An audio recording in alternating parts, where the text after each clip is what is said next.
Hi everyone, welcome to the Earth Science Regents Review podcast series created by the Hommocks Middle School Earth Science Department. Today we're going to be talking about stars. Well, stars are going to be important because they produce a tremendous amount of energy. Our sun, which is a star, produces the energy that's required for life on the planet.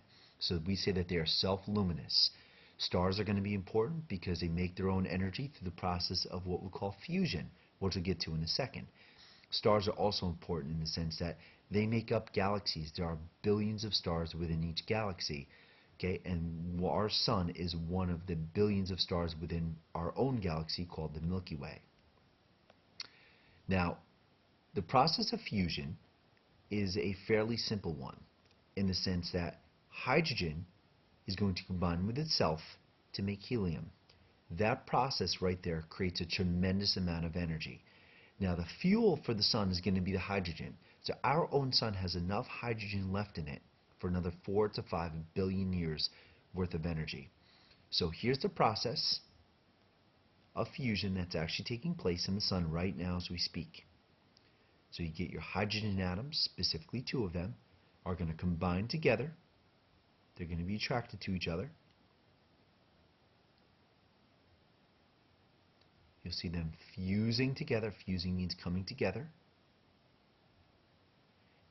Once that helium atom is released, a tremendous amount of energy is created, and that's what gives us our energy from the sun.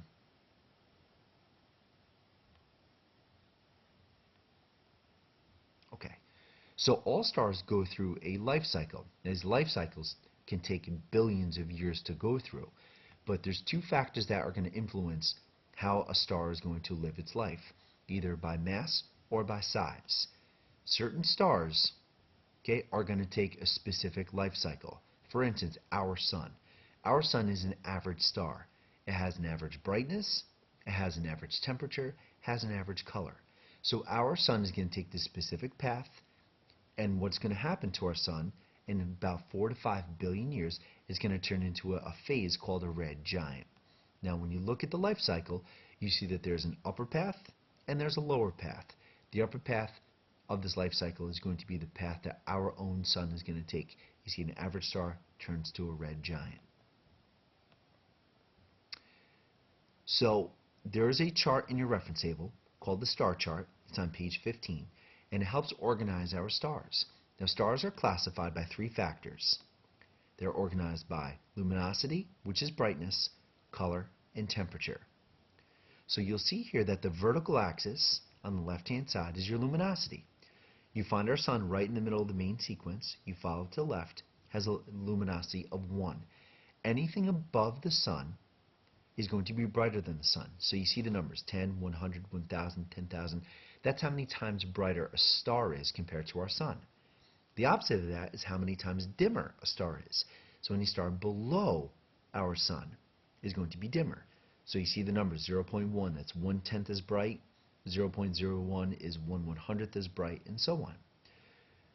The vertical axis is luminosity. The horizontal axis, there's 2 scales, surface temperature and color. Depending on the temperature of the star is going to indicate what color it's going to be.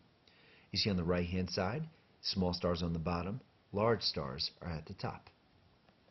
And if you go to your main sequence section, you see the sun is right directly in the center. Average star. Also on page 15 is your solar system data. And you can see that the sun is at the very top there. The sun is part of our solar system. And it gives you some information about the period of rotation, the equatorial diameter, the mass compared to Earth, and its actual density. Alright, that's it about stars.